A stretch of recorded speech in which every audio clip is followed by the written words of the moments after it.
Hello, my name is Catherine L. Carter. I am going to read to you the first chapter of my book, Weight of Dysfunction. This book is a journal account of a woman in a very dysfunctional marriage. It's very dysfunctional and abusive. It takes place during the years 1981 through 1982. These years are chronicled in her journal. It is a true accounting of events from her perspective, and some of the names have been either omitted or changed. If reading about her situation helps even one person see their relationship for what it is, I have fulfilled my purpose. There will be times in the book that you may ask, why did she keep taking it? Why didn't she leave him? Well, many of you know that is easier said than done. People, for reasons of their own, choose to stay with and make excuses for their abusers. She has been with her abuser since her early teens, and he has been the only man in her life. Naturally, she wants to have a life with him. He was her sun, moon, and stars. She tries hard. She wants to make it work. Reading about what this woman lived through may help someone relate to their own situation and realize the abuse that they themselves are going through. So, the chapters are in year form. This is 1981, November 2nd. Beginning today, I resolve to put all my thoughts down in this journal, not daily, but as I feel like it and find it necessary. At present, I am feeling anticipation for the holiday season, our first Christmas in our new home. I am extremely excited, and everything would be perfect if not for my weight. 214 this morning. I would really love to be at 130 again. As of yesterday, I am on another diet. I hope I have the strength to make it this time. I think having a smaller body would enhance my sex life. I would feel sexier and more comfortable. I always feel that when Brad runs his hands over my body, he is disgusted. I sense that he tries to avoid touching certain parts of my body. Last night, however, we made love in the attic to Al Jarreau, and it was fantastic. After Brad's release, I wanted more, but he was tired. I have not been able to think of anything else all day. I want to jump on him the moment he walks through the door. I still do not know if I can completely trust him, though. Last month, he got mad at me concerning one incident involving his mother and sister, and he treated me coldly for almost 2 or 3 weeks. If he can turn on me that easily, I don't know if I can trust him. Before that, our relationship was special. Now, I am not so sure. I love him, but I will not be hurt like that again.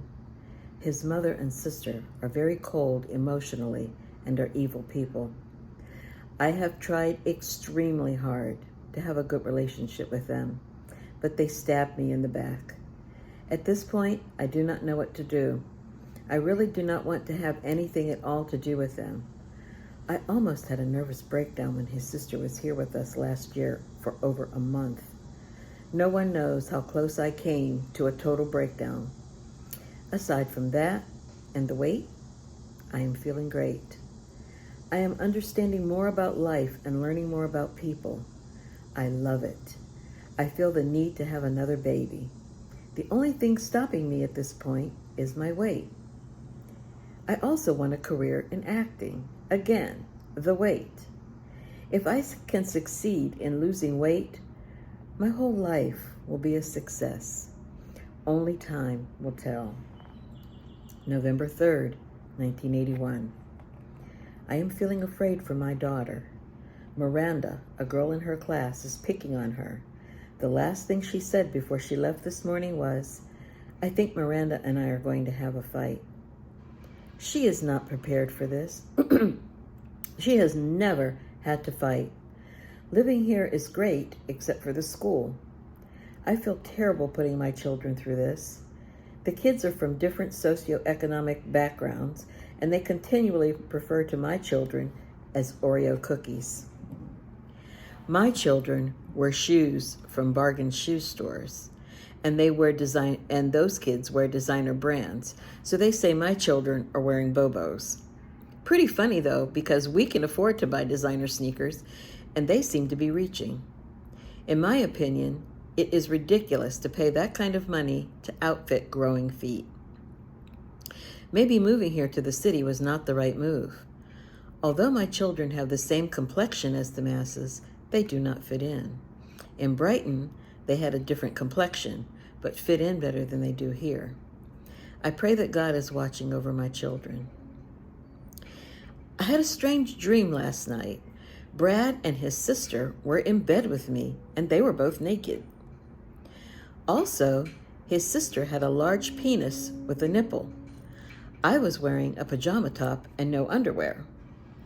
We were just sleeping in bed, and that is all. I remember Brad did touch the nipple on his sister's penis and giggled. After that scene, and I remember being worried about what the kids would think if they saw us, somehow we shifted to where Kim was trying to stake a claim on Brad and turn him against me. Then some members of my family showed up, including my cousin who was chubby but was now so slim. I thought she was my sister. And Kim put her coat on and left. I remember saying, she certainly left fast enough when my family showed up and I had people on my side. I do not understand the meaning of a lot of things in that dream, but I know that I am very upset by Kim's attitude and the fact that I feel I have no husband when it comes to me and her. I wonder how much he really loves me. November 10th, 1981. No one realizes I am coming apart. I am so depressed that I would not get out of bed or get dressed if I did not have to. I feel so alone. Brad has told me how great I have been about his overtime because I do not give him a tough time about it, but I am dying inside. I do not feel I have a reason to get up in the morning other than getting the kids off to school. I am tired of the same old lunches, breakfasts, dinners, everything. I played the lottery yesterday and went to bingo last night, but did not win either one. And this money drawing incense is not working very well. I am still fat, 212 this morning. I am having pregnancy symptoms. My breasts feel like watermelons. I have been getting heartburn for the last 3 days. My nipples are very sore and I have been nauseous. I would love to have a baby. I believe Brad would too, but he is concerned about my weight. Everything goes back to my weight. Even though Brad is working all the time, if it were not for my weight, I would feel free to go out occasionally and leave the children with a sitter. My body is so ugly. I am ashamed. Now that the time is drawing nearer, I have not lost any weight. I do not want to travel anywhere. What am I going to do? I could not go into hiding like this. I do not want to die, but if I stay this heavy, I feel I will. I have heartburn right now. I really do hope I am pregnant. November 16th, 1981. Well, I got proof positive today that I am not pregnant. My period started. I had a Saxena test done last Friday that was negative, but now I know for sure. I really think I should work on my figure so I can purposefully get pregnant. I was 217 pounds this morning. We are planning a trip out of town next weekend, Thanksgiving, and Brad has not told his family. Yesterday, my sister saw his sister and told her, so I know they dragged me through the mud last night, his mother and sister. I cannot stand those two. I used to like them until I woke up and saw that they were two-faced and do not really care about me. I do not trust Brad when it comes to them either. I feel he would betray me and not think twice about it. I wish I felt more confident in him, but I cannot help the feelings I have. They are the most unfeeling, selfish people I have ever met. I used to think Brad was not like them, but although he is slightly different, I have noticed some of their tendencies in him. I wish I did not love him so much. If I did not, I would not care about any of them. I guess if they had been straight with me, I would have accepted that, but they were deceptive liars. I feel raped. They got private things out of me under the guise of friendship. I feel so cheated. Oh, why did I ever believe in them? One day I will pay them back for this. I do not know how yet, but I will, and that is a promise. I have been getting obscene phone calls. These people call me by name. I cannot help but believe that it is someone we know. On Saturday, a woman called 4 times telling me to leave her man, Brad, alone, or she was going to come over and kick my ass. Today, the same guy called that has called countless times before, asking me to talk to him until he has his release. Only today, he said Brad told him I would stay on the line with him, and he told me he already had his wang out in his hand. I wish I knew who it was and why they are calling me. I am really beginning to dread the Thanksgiving trip now. I believe we are going to end up staying with Brad's mother, and of course, his sister lives there too, so oh boy, that should be fun. I am wondering if once I get in touch with myself, I am going to stay with Brad. He has let me down more than once, and I do not know if I can even fully trust him. I love him, but I will not tolerate disloyalty. He and I need the help of a marriage counselor, but he will never go for help. I do not know what to do. December 5th, 1981. It has been a while since I have written down my confusing thoughts, and many things have happened. Off the top of my head is the fear that Brad is having an affair. There are a lot of signs that separately mean nothing, but together.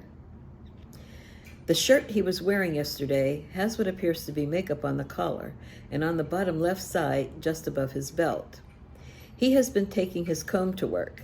His general attitude toward me is different.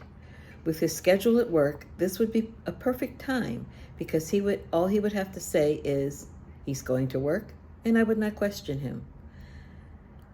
I'm going to come straight out and ask him today. We went out of town for Thanksgiving. I enjoyed being with my family again after so long. We all had an exceptionally good day. We did not stay with Brad's mother. She had Kim call and ask us to make other arrangements. I do not know all the details because Brad never tells me anything, but we ended up staying in a Holiday Inn. I do not think they want me there. We did go to visit them, and boy, did they treat me weirdly. His mother kept calling me the names of 2 people at her job that were mindless and she does not like. She told us. His mother told us to save our teacups, so we left them on the table in the kitchen. When we returned, Brad's was still there, but mine was gone. His sister kept giving me dirty looks and saying snide remarks. Friday, November 27th was a miserable day for me. When the next day, Brad went to see his father, and of course, his sister had to tag along. The kids and I were dropped off at the mall. Kim was not ready when Brad got there. Now, if it were me, he would have had no trouble telling me I could not go, or he would leave me because I was not ready. So the bottom line is the kids and I were at the mall for 5 hours because Brad was once again putting his mother and sister ahead of me.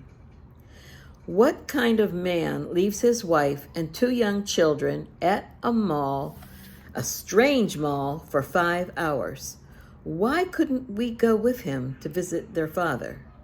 The last time we went to visit the family in 1979, on the day we were supposed to spend with my family, his mother called and asked him to come over. He left and did not return for hours. After my family left, I called over there and he came back with his mother and sister in tow. They were protecting him from me because they knew I was angry. The excuse was, I heard this, and I heard this from all three of them, that they thought my family was going to stay late.